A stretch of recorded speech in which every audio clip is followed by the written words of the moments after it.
My name is Rebecca, and at 32 years old, after 4 grueling years of night school while working full-time and raising 3 children, I finally earned my Bachelor of Science in Nursing. I should have felt proud standing on that stage, but all I could see were 6 empty seats in the audience. My achievement meant the world to me, but apparently meant nothing to my family. It wasn't even worth more than my sister's BBQ party celebrating her completed fence repair, and that's when I knew I needed to reset these boundaries. Before I tell you what happened next, let me know where you're watching from. And truly, thank you for being here.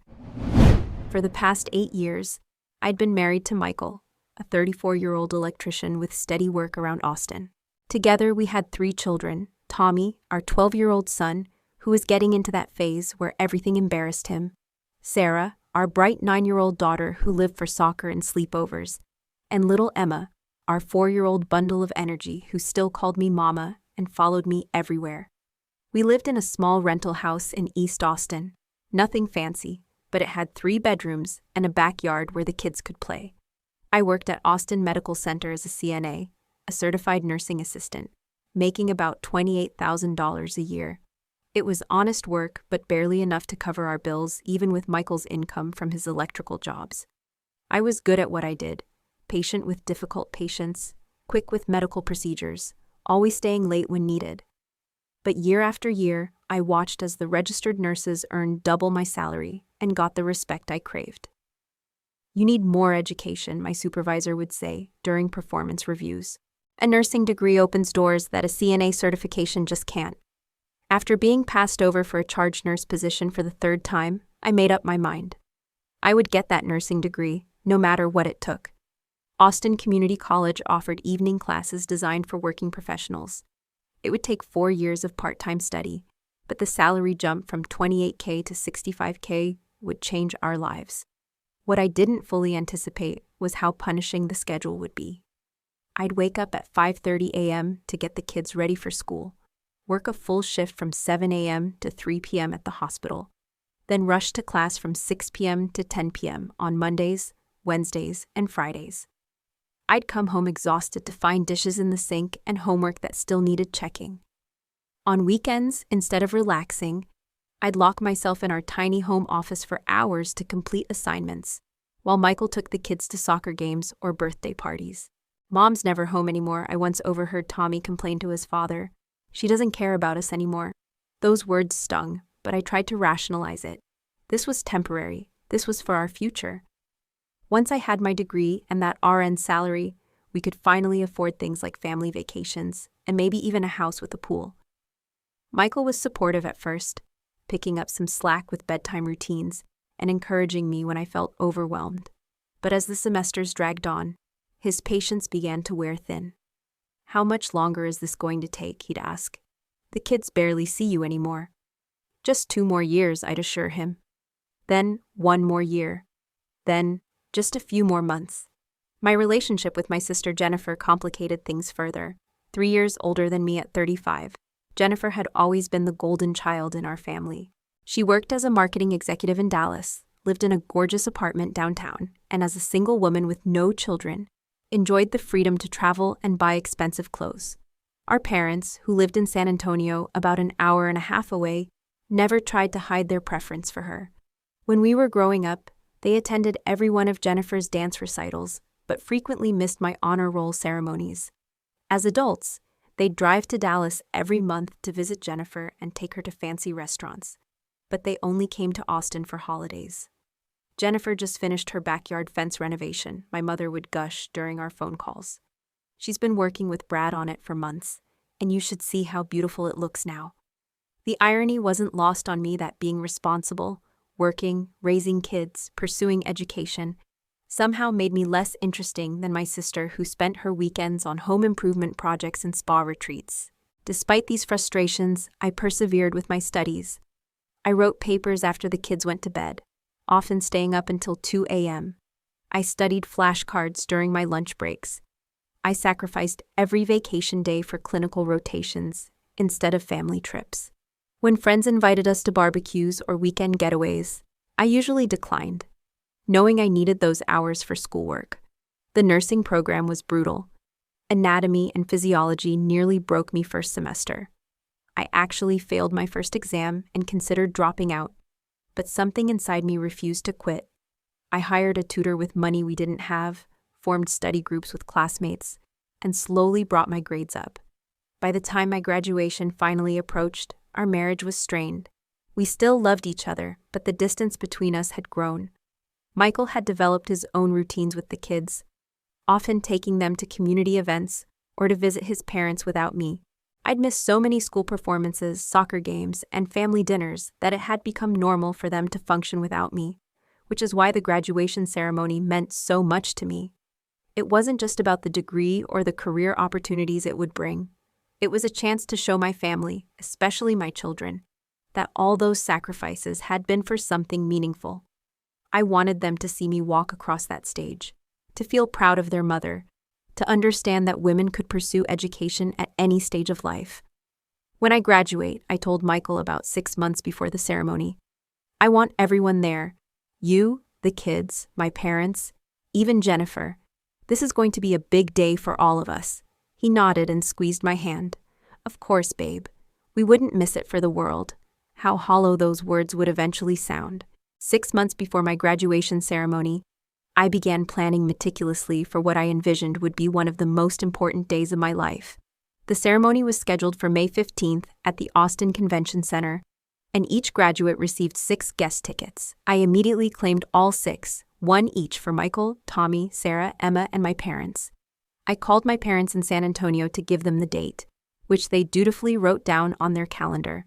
We'll try our best to make it, sweetie, my mother said in a tone that should have warned me she was already considering what might be more important. Still, I remained optimistic. This was my graduation after all. Surely they would prioritize it. Next, I started planning the celebration afterward.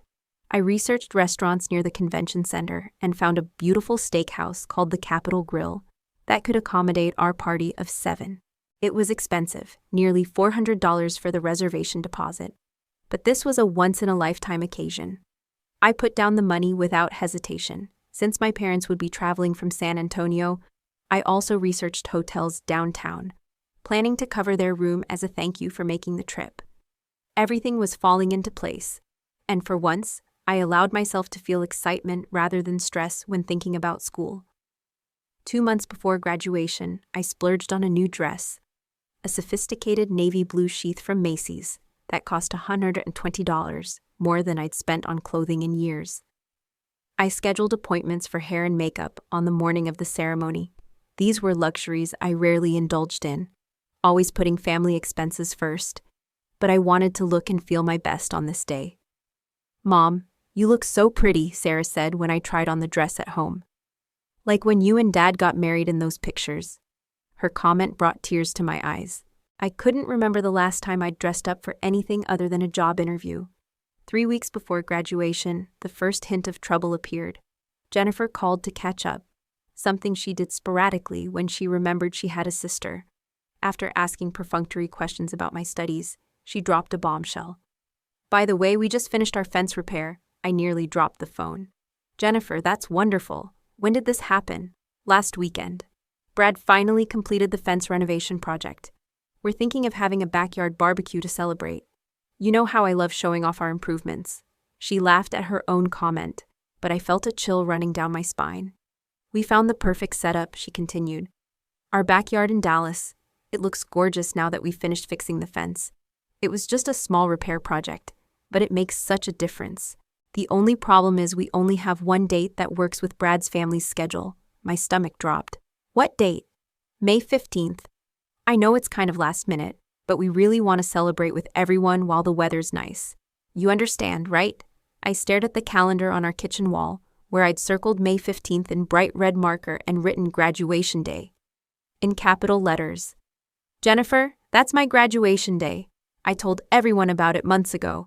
There was a pause on the line. Oh, right, I forgot about that. Can't you just change your graduation to another weekend? I couldn't believe what I was hearing. No, Jennifer. I can't change my graduation. The university doesn't reschedule commencement ceremonies for individual students. This has been planned for over a year. Well, that's really unfortunate timing, she said, sounding more annoyed than apologetic. But we've already invited everyone, and Brad's family is coming from out of town. Maybe you can do both? Like graduate in the morning and drive up to Dallas for the barbecue?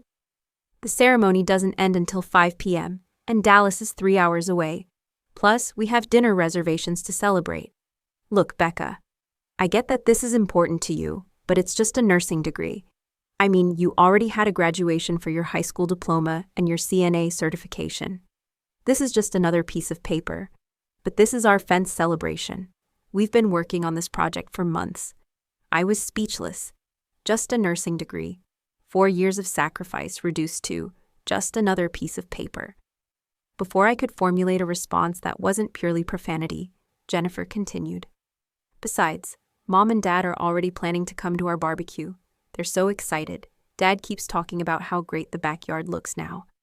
And Aunt Susan and Uncle Joe are driving in from Phoenix specifically for this. You know how rarely we see them. Now, I was truly seeing red. You told Mom and Dad about your barbecue before checking with me about the date, even though you knew my graduation was coming up. I didn't realize it was such a big deal, she said defensively. You're 32, not 22. It's not like this is your first rodeo. We argued for another 10 minutes, with Jennifer refusing to budge and me growing increasingly upset. By the time I hung up, I was shaking with anger and fighting back tears.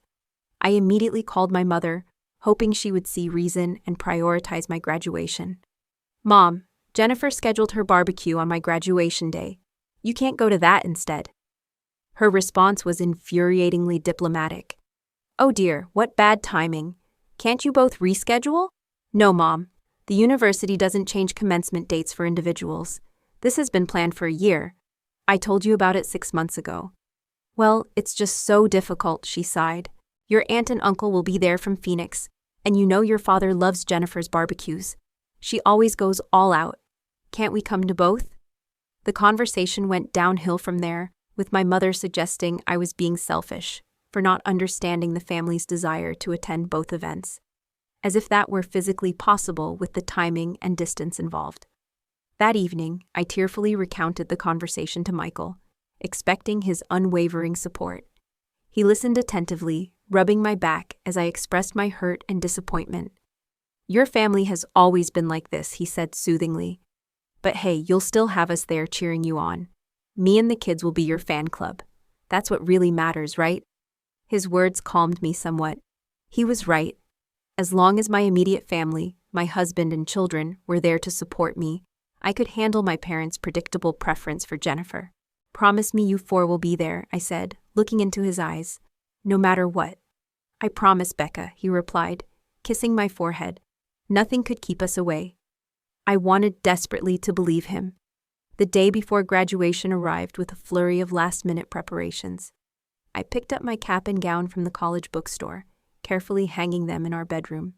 I polished my best shoes, a pair of black pumps that were professional yet comfortable enough to walk across a stage without stumbling. I charged my phone and camera to ensure I could capture plenty of memories. My excitement was tinged with anxiety. Despite Michael's assurances, I couldn't shake the feeling that something would go wrong. I'd received a formal email from my parents 2 days earlier, explaining in overly polite language that they would be attending Jennifer's barbecue instead of my graduation. They promised to take me to dinner the next time we're in town to celebrate. I'd read the email once, then deleted it without responding. At least I still had my immediate family, my husband and my 3 children. That would be enough. It had to be. That evening, as we prepared dinner together, I noticed Michael had been texting frequently throughout the day. I thought nothing of it until my phone rang. It was my mother. Rebecca, I just wanted to call and see if the kids are still coming to Jennifer's barbecue tomorrow. She's set up this amazing playground area, and Tommy and Sarah are on her list for activities. I nearly dropped the pot of pasta I was draining. What? No, Mom. The kids are coming to my graduation with Michael. Oh, she sounded confused. Jennifer said Michael mentioned bringing them to the barbecue. There will be several families there with children their age, and the backyard has this amazing setup now. The kids would have much more fun than sitting through a long ceremony. My hands were shaking as I set down the pot and stepped away from the stove. I looked at Michael, who was suddenly very interested in chopping vegetables. Mom, I need to go, I said abruptly and ended the call. The silence in the kitchen was deafening until I broke it. Michael, Why does my mother think you and the kids are going to Jennifer's barbecue tomorrow? He wouldn't meet my eyes. I might have mentioned to Jennifer that the kids were asking about the barbecue. They heard about the playground and the games from their cousins. And you told her you were bringing them, without discussing it with me first? Michael finally looked up, his expression a mixture of guilt and defiance. Becca, be reasonable. The ceremony is going to be 3 hours of sitting quietly while hundreds of names are called. The kids will be bored out of their minds. So instead of teaching them about supporting family and celebrating achievements, you're teaching them that fun always comes first? My voice was rising despite my efforts to stay calm. This graduation represents 4 years of sacrificing time with them to build a better future for us. Don't you think it's important for them to see that hard work pays off? Michael sighed heavily. Of course I do, but the kids really want to go to the barbecue. Tommy's been talking non-stop about playing with his cousins, and Sarah heard that her friend Madison from soccer will be there. Jennifer invited her whole family. So what are you saying? I asked, though I already knew the answer. Maybe we could compromise, Michael suggested, his tone irritatingly reasonable. I could take the kids to the barbecue and we meet you at the restaurant afterward to celebrate. Or I could come to the ceremony alone and pick you up after dropping the kids in Dallas. I stared at him in disbelief. Do you hear yourself? This isn't about negotiating a business deal. This is about being there for me on one of the most important days of my life. You're being dramatic, Michael muttered. It's just a graduation ceremony. Just a graduation ceremony. The exact words Jennifer had used. As if my accomplishment was trivial, a minor inconvenience in their social calendars. 4 years, Michael, I said, my voice quivering. 4 years of missing bedtimes, of studying until 2 a.m., of using every vacation day for exams instead of family trips. 4 years of you complaining about my absence, of the kids feeling neglected, of me carrying guilt on top of exhaustion. And now that it's finally over, now that I want one day, just one single day, of recognition and support, you're all too busy with a backyard barbecue. The kids should be able to decide for themselves, he countered. They're old enough to choose. They're 12, 9, and 4, I shot back. Of course they'd choose a barbecue over a graduation ceremony. That's why parents make decisions based on values, not on what's more fun. The argument escalated from there. Tommy and Sarah came downstairs, drawn by our raised voices. When they realized what we were fighting about, they predictably sided with their father. Only nerds care about graduation ceremonies, Tommy declared, with the confidence of a 12-year-old who thought he knew everything. Sarah started crying. Why do you want to ruin our fun, Mommy? We never get to see our cousins. Even little Emma, not fully understanding the situation, began whimpering because everyone else was upset. I went to bed that night without eating dinner, too upset to stomach food. Michael slept on the couch, a rare occurrence in our marriage. As I lay awake staring at the ceiling, I wondered how we'd reached this point. How had my family become so disconnected from my life, so dismissive of my achievements? The irony was painful. I'd pursued this degree primarily for them, to provide a better lifestyle, to be a role model of determination. Yet they couldn't give me a single afternoon of support in return. I cried silently into my pillow, mourning not just tomorrow's inevitable disappointment, but something deeper, a fundamental misalignment in how my family and I valued each other's lives. Sleep evaded me until the early hours of the morning, my graduation outfit hanging like a ghost in the corner of the bedroom, a symbol of tomorrow's empty celebration. I woke up disoriented after just a few hours of restless sleep. For a moment, I forgot about the previous night's argument, my mind automatically shifting into graduation day excitement. Then reality crashed back, and I reached across the bed to find Michael's side empty and cold. Dragging myself to the bathroom, I splashed cold water on my puffy eyes and tried to summon some enthusiasm. This was still my day, my achievement. I wouldn't let their absence ruin it completely. Downstairs, the house was eerily quiet. No sounds of breakfast being made, no television cartoons, no bickering children. On the kitchen counter sat a hastily scrawled note. Took the kids to Dallas early to help Jennifer set up. We'll try to make it back for your ceremony. Congratulations. Michael. The note felt like a physical blow. Not even a proper goodbye, just an afterthought. I crumpled it and threw it in the trash, then made myself a cup of coffee with trembling hands. The clock read 9:30 a.m. My hair appointment was at 10 hours, followed by makeup at 11 hours. The ceremony began at 2 p.m., with graduates required to arrive by 1 hour for lineup and instructions. Despite the hollow feeling in my chest, I forced myself to follow the day's schedule.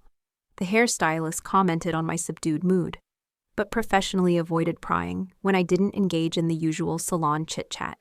The makeup artist did her best to conceal my swollen eyes and pale complexion, creating a polished look that contrasted sharply with my inner turmoil. Back home, I carefully put on my new dress, straightened the cap on my newly styled hair, and adjusted the gown's zipper. I took a selfie in the full-length mirror, trying to smile, trying to feel something beyond the hurt. I posted it to Facebook with a caption about achieving dreams and tagged my family members, out of habit or perhaps spite. The congratulatory comments began immediately. Coworkers, distant relatives, old high school friends, all expressing pride and excitement. Everyone except those who mattered most. I texted Michael before leaving the house. Heading to the ceremony now, are you still planning to come? 3 dots appeared, disappeared, then reappeared. Finally, Tommy took a bad fall in the yard. Nothing serious but lots of tears. Might be late. Save us seats if you can. I didn't bother responding. Seats were assigned by graduate name, with family seating and general admission. There were no seats to save. Michael knew this. He'd read the information packet I'd left prominently on the kitchen counter for weeks. His message was just another flimsy excuse, another way to soften the blow of their impending absence. The drive to the convention center was a blur. I parked in the crowded garage and made my way to the staging area where graduates were gathering. Around me, fellow students greeted family members, posed for photos, received flowers and hugs. I kept my head down, focusing on finding my place in the alphabetical lineup. My phone buzzed with messages of encouragement from Linda, my closest work friend, and from Professor Martinez, my favorite instructor who had written my recommendation letter for the job I'd applied for at Children's Hospital. Their words were kind, but they only emphasized the silence from my family. The graduates processed into the main hall to pomp and circumstance, an ocean of identical black gowns and square caps. From the stage, I scanned the audience, irrationally hoping to spot Michael and the kids slipping in late. The ceremony began with speeches from the college president, the dean, and a successful alumna who spoke about perseverance and work-life balance. Words that felt like they were directed specifically at me. When the nursing department was called, I rose with my row and waited for my name. In those moments of anticipation, I made a decision. I would enjoy this moment for myself, not for anyone else. I had earned this. Rebecca Ann Thompson, Bachelor of Science in Nursing, summa cum laude. I walked across that stage with my head high, shook the dean's hand, accepted my diploma case, and moved the tassel on my cap from right to left. There was polite applause, the same as for every other graduate. No distinctive cheers, no special whistles or calls of my name, just the anonymous recognition of strangers witnessing another stranger's milestone. After returning to my seat, I felt oddly calm. The hurt was still there, but it had crystallized into something harder, something that felt like resolve. I sat through the remainder of the ceremony in a detached state, clapping automatically for my fellow graduates, while my mind wandered to what would come next. When the ceremony ended, graduates flooded the lawn outside for the traditional cap tossing and photos. I stood awkwardly at the periphery, watching families reunite, flowers exchange, champagne bottles pop. I took a few obligatory photos with classmates I'd studied with, but felt like an imposter in their joy. I checked my phone obsessively. No messages from Michael, no calls from the kids, nothing from my parents or Jennifer.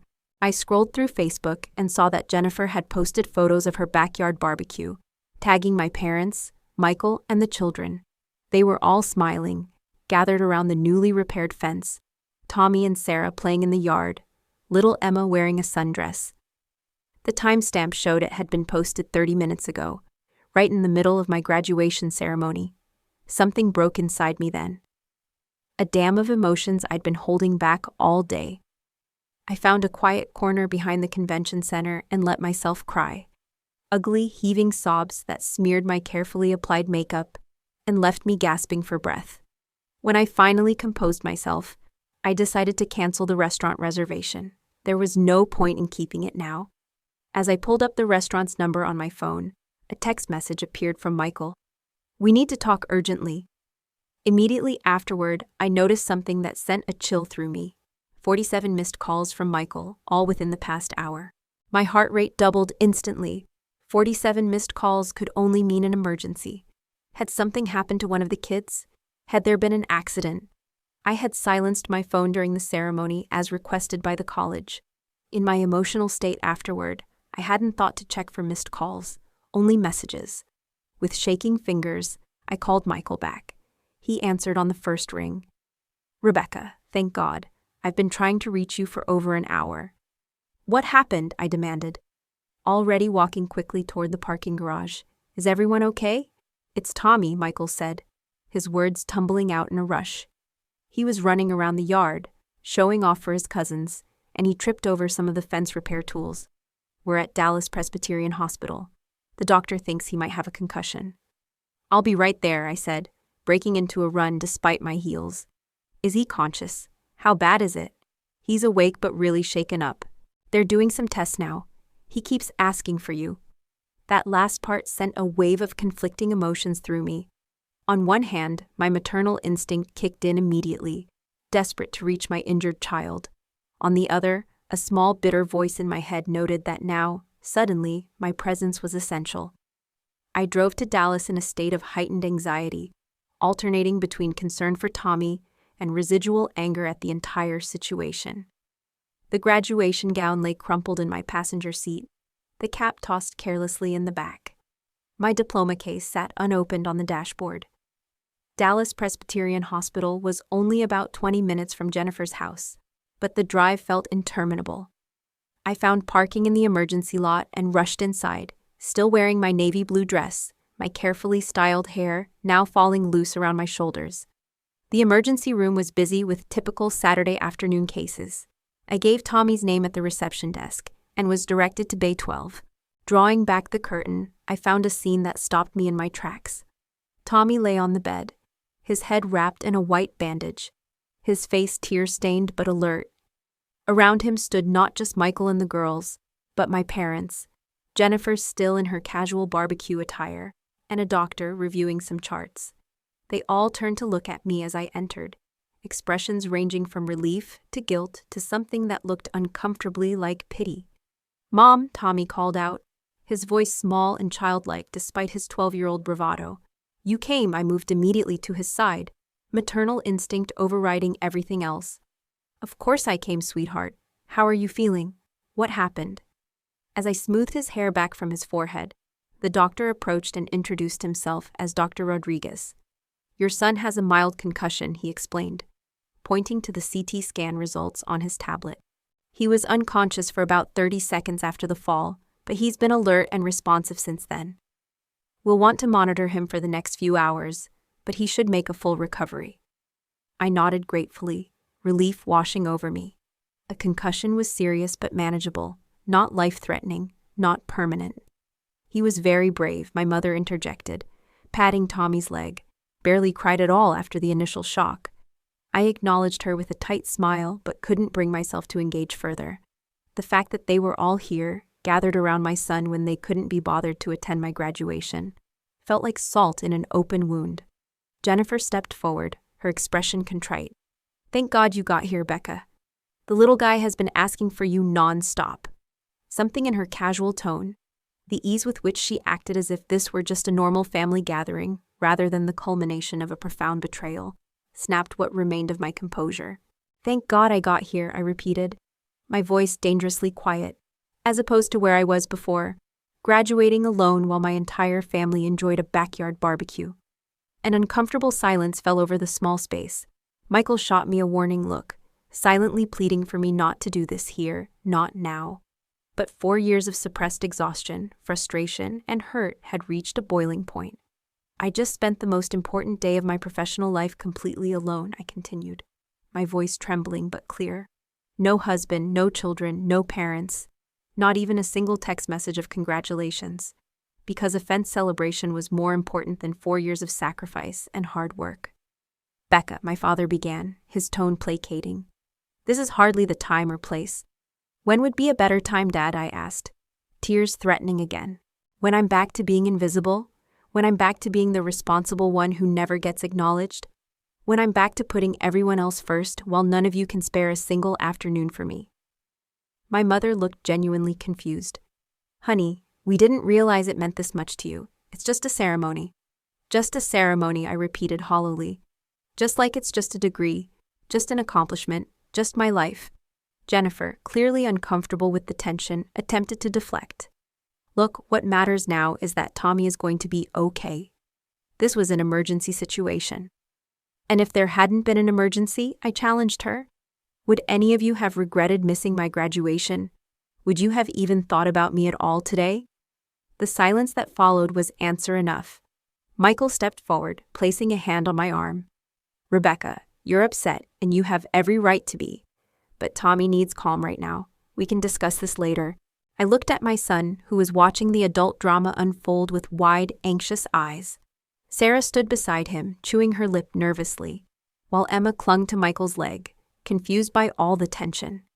They didn't deserve to witness this, to be caught in the crossfire of adult resentments. You're right, I conceded, taking a deep breath. Tommy needs us to focus on him right now. I turned my attention fully to my son, asking him about the doctor's examination, making sure he understood what would happen next with the observation period. I kept my voice steady and reassuring, compartmentalizing my hurt as I'd done countless times before. When the nurse came to move Tommy to an observation room, I volunteered to accompany him, needing a break from the suffocating presence of everyone else. As we walked down the hallway, Tommy leaning slightly against me, he spoke softly. I'm sorry I missed your graduation, Mom. I really wanted to go to the barbecue, and Dad said it would be okay. I swallowed hard. It's not your fault, sweetie. Adults made those decisions, not you. But you're sad. Yes, I admitted, seeing no point in lying to him. I am sad, but I'm also very proud of myself, and I hope someday you'll understand why today was important. He nodded solemnly, his young face contemplative in a way that made him look suddenly older. I'm proud of you too, Mom, even if I didn't see you get your diploma thing. His simple words were the first genuine recognition I'd received all day, and they meant more coming from him than they would have from anyone else. After Tommy was settled in his observation room and cleared by the doctor to go home in a few hours, I found myself alone with Michael in the hallway, while the others stayed with the kids.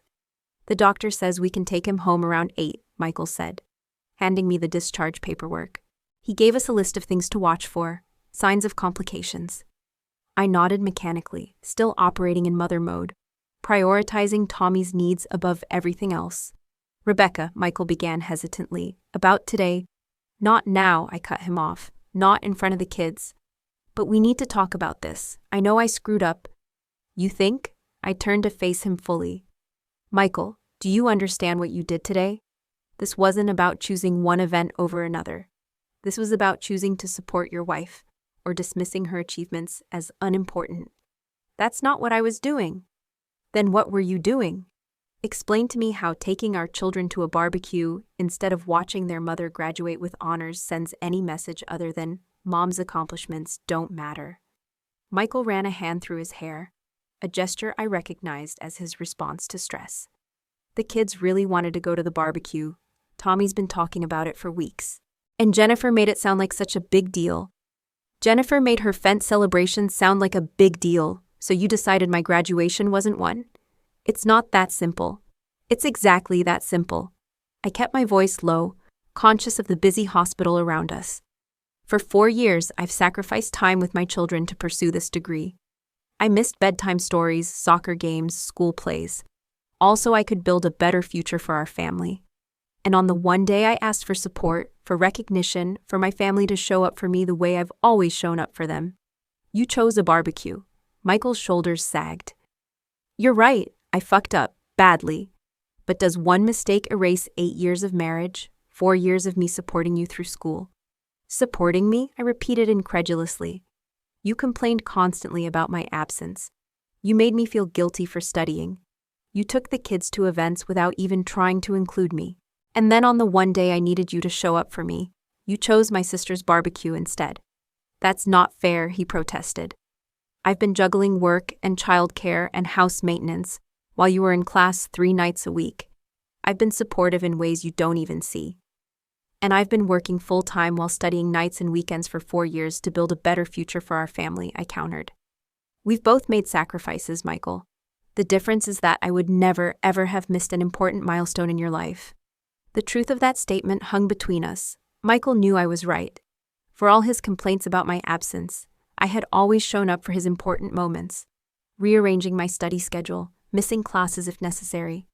What do you want me to do? He asked finally. How do I fix this? I shook my head slowly. I don't know if you can fix it immediately. I need time to think about what this means for us, about whether I can trust you to value me and my accomplishments. Are you saying you want a separation? Alarm crept into his voice. No, I clarified. I'm saying I need space to process what happened today. I'm going to stay at a hotel for a few days. I need to clear my head. A few days? Rebecca, be reasonable. Tommy has a concussion. He needs his mother. Tommy has a father who apparently is perfectly capable of making decisions without consulting me, I replied sharply. He'll be fine for a few days with you in charge. I'll check in on him daily and come back if there are any complications. Michael looked like he wanted to argue further, but seemed to realize he was in no position to deny me this request. Just then, my phone rang. It was Linda, my coworker who had promised to attend the graduation ceremony to support me. Rebecca, where are you? I've been looking everywhere. I thought we were meeting by the fountain after the ceremony. I had completely forgotten our arrangement in the chaos of the emergency.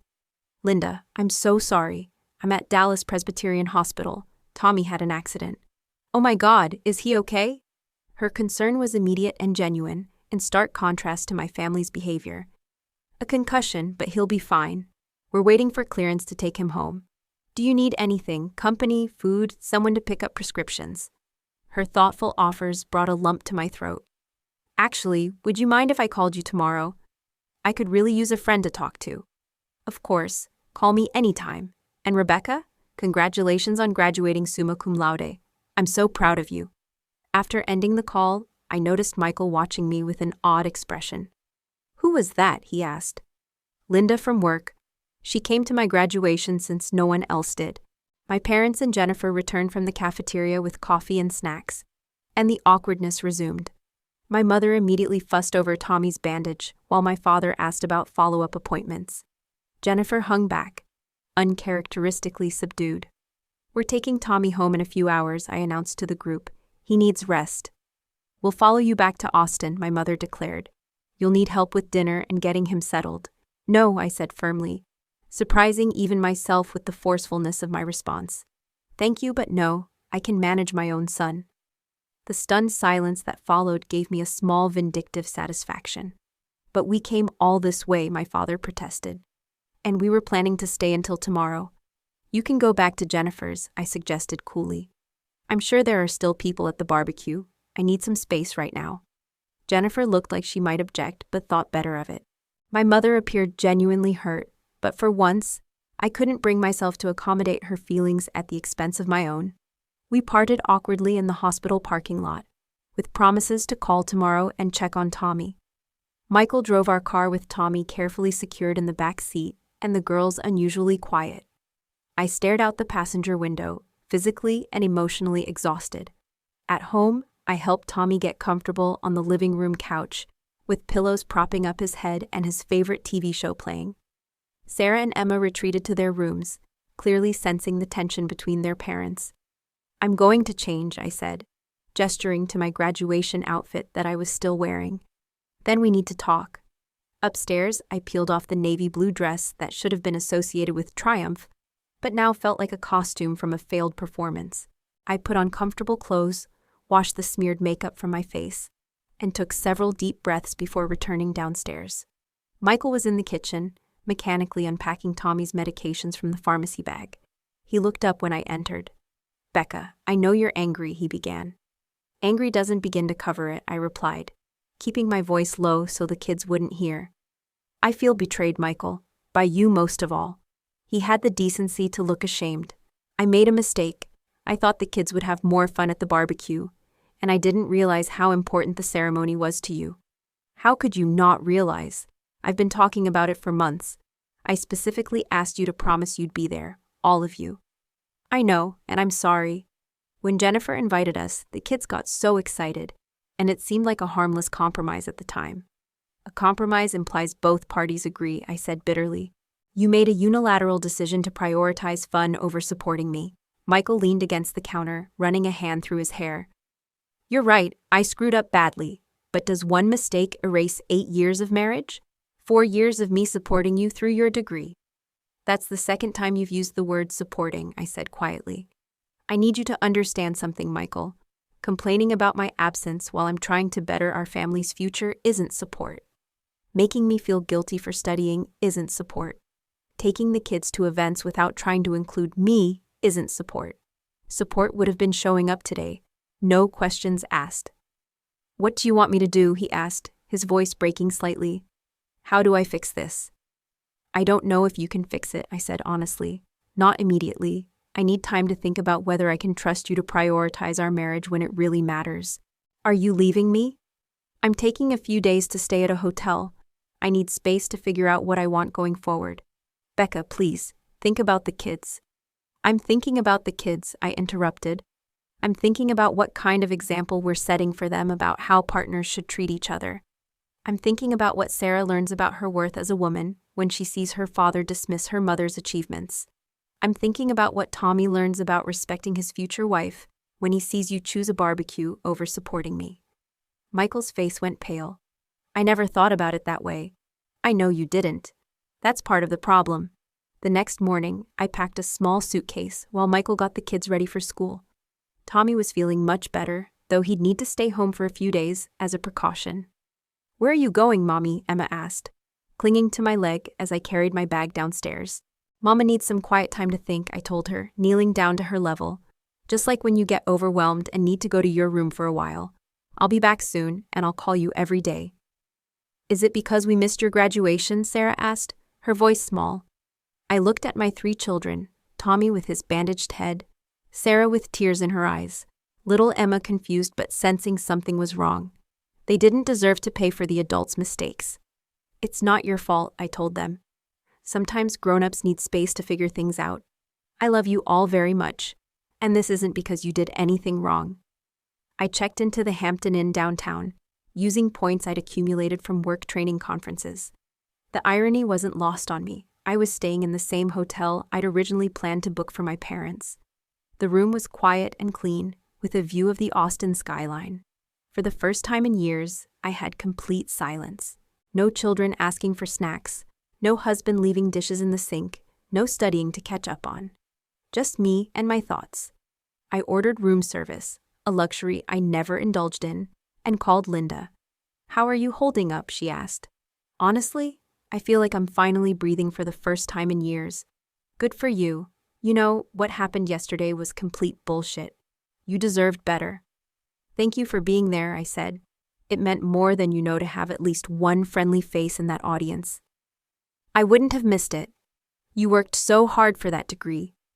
Over the next few days, I received a flurry of apologetic texts and calls.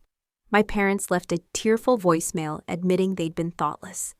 Jennifer sent an elaborate flower arrangement to the hotel with a card acknowledging her selfishness. Michael called every evening, his tone increasingly desperate, as he realized I was serious about needing time apart. But the most important call came Tuesday afternoon. It was from Children's Hospital. Ms. Thompson, this is Carol from HR. We'd like to offer you the RN position we discussed. When would you be able to start? The salary was even better than I'd hoped. $68,000 a year, more than double what I'd been making as a CNA. The benefits package included tuition reimbursement for future education and 3 weeks paid vacation. I can start Monday, I said, not even trying to hide my excitement. Wonderful, we're so excited to have you on our team. After hanging up, I sat in my hotel room and cried. But this time, they were tears of joy and relief. 4 years of sacrifice had finally paid off. My degree had opened the door I'd been working toward all along. That evening, Michael called as usual. The kids miss you, he said. Tommy keeps asking when you're coming home. How is he feeling? Much better. The doctor cleared him to go back to school tomorrow. But Rebecca, we need to talk about us. I can't stand this separation. I got the job, I said quietly. What job? At Children's Hospital, the RN position. I start Monday. There was silence on the line. Then, Becca, that's incredible. I'm so proud of you. Are you? Because it doesn't feel like my achievements matter to you. They do matter. I see that now. I've been thinking a lot about what you said, about the example we're setting for the kids. You were right. I failed you when you needed me most. I could hear the sincerity in his voice, but I wasn't ready to forgive just yet. I need to know this won't happen again, I said. I need to know that my career, my accomplishments, my needs matter as much as everyone else's. They do. I want to prove that to you. Will you come home so we can work on this together? Tomorrow, I said. I'll come home tomorrow. When I returned home Thursday evening, the house smelled like my favorite Mexican food from our local restaurant. The kids ran to greet me, all talking at once about how much they'd missed me. Michael stood in the doorway to the kitchen, holding a bouquet of flowers and looking nervous. Welcome home, he said simply. Over dinner, we had the most honest conversation we'd had in years. Michael acknowledged how he'd taken me for granted, how he'd failed to recognize the magnitude of my sacrifice. He admitted that he'd been threatened by my education, worried that I'd outgrow him. I was scared, he said. Scared that once you became an RN, you'd realize you could do better than an electrician with a high school diploma. Michael, I said, reaching across the table to take his hand. I didn't pursue this degree to leave you. I did it to build a better life for our family. I know that now, and I want to support you the right way from now on. We talked about practical changes, hiring a cleaning service once a month to help with housework, sharing more equally in parenting responsibilities, making sure both our careers were prioritized. The kids listened to parts of our conversation, and I was surprised by their maturity. I'm sorry we chose the barbecue over your graduation, Mom, Tommy said, his bandage now replaced with a small adhesive bandage. Dad explained why it was important. We're proud of you for becoming a nurse, Sarah added. You're going to help sick kids feel better. Even little Emma, not fully understanding but wanting to participate, declared, Mama's smart. The following week, I started my new job at Children's Hospital. The work was challenging but fulfilling, exactly what I dreamed of during those late-night study sessions. My colleagues were welcoming, and my supervisor made it clear that there were opportunities for advancement. My first paycheck was a revelation. After years of financial stress, the extra income meant we could finally afford things like family vacations and piano lessons for Sarah. But more than the money, I felt respected. My opinions mattered in patient care meetings. My education was valued. I was finally using my full potential. 2 weeks after I started my new job, Jennifer called. Becca, I owe you an apology, she said, without preamble. A real one, not just a flower arrangement. Okay, I said, curious to hear what she had to say. I've been thinking about my barbecue, about how I scheduled it on your graduation day. I told myself it was just bad timing, but the truth is, I didn't think your graduation was important enough to work around. I was surprised by her honesty. Why, I asked. Because I've always been the one getting attention in this family. Mom and Dad made such a big deal about my career, my apartment, my life. And when you decided to go back to school, part of me felt threatened. Like maybe they'd start paying attention to you instead. Jennifer, let me finish. What I did was selfish and mean. Your graduation represented 4 years of incredible sacrifice. And I dismissed it because I was scared of not being the center of attention for one day. I'm ashamed of myself. Her apology felt genuine, and I found myself softening toward her. Thank you for saying that, I said. It means a lot. I want to make it up to you. What if we had a proper celebration for your graduation? Nothing big, just family dinner somewhere nice. My treat. I considered her offer. Okay, but I want to invite Linda too. She was the only one who showed up for me that day. Of course, anyone you want. The celebration dinner was lovely, low-key but meaningful. Jennifer toasted my achievement and talked about how proud she was to have such a determined sister. My parents spoke about my perseverance and admitted they should have prioritized my graduation. Michael gave a speech about partnership and support that brought tears to my eyes. But the most meaningful moment came when Tommy stood up with his own toast. I want to say something to Mom, he said, his 12-year-old voice cracking slightly. I'm sorry I didn't understand why your graduation was important, but I get it now. You worked really hard to become a nurse so you could help people and take better care of our family. That's pretty cool. The whole table erupted in applause, and I had to excuse myself to the bathroom to compose myself. 6 months later, our family had found a new rhythm. Michael had enrolled in night classes to become a licensed electrician, and I supported his studies the way he should have supported mine. The kids had learned to be more self-sufficient, taking on age-appropriate chores and responsibilities. My career was thriving. I'd been selected for a leadership development program at the hospital and was considering pursuing my master's degree in a few years, but this time with my family's full support. The experience had changed all of us. Michael was more attentive to my needs and accomplishments. The kids were proud to tell their friends that their mom was a nurse. My relationship with Jennifer had deepened as we learned to support each other rather than compete. Most importantly, I'd learned to value myself and demand the respect I deserved. Looking back, that awful graduation day was a turning point. The empty seats that had seemed like rejection had ultimately led to a fuller understanding of my own worth and the courage to demand that others recognize it too. Sometimes the deepest wounds lead to the most significant growth. If you're watching this and you've ever had to stand up for yourself with family members who took you for granted, I want you to know that you're not alone. Setting boundaries doesn't make you selfish, it makes you strong. Demanding respect doesn't make you difficult, it makes you valuable. Your achievements deserve celebration, even if you have to be your own biggest cheerleader sometimes. Don't let anyone, not even family, make you feel like your dreams are too small or your accomplishments don't matter. And here's the thing that might surprise you. When you start valuing yourself, others often follow suit. My family needed to see me stand up for myself before they understood how to treat me with the respect I deserved. So if you're struggling in school, working toward a goal, or pursuing a dream that others don't understand, keep going. If your family doesn't show up for you the way you show up for them, that says everything about them and nothing about your worth. Sometimes you have to teach people how to love you properly. Sometimes you have to show them what you will and won't accept. Sometimes you have to walk away temporarily to make them understand how important you are. I'd love to hear your stories in the comments below. Have you ever had to stand up to family members who didn't support your dreams? How did you handle it? What advice would you give to someone going through something similar? Don't forget to like this video if it resonated with you, and subscribe for more stories about finding your voice and demanding the respect you deserve. Because here's what I learned. You are worth celebrating, especially by yourself.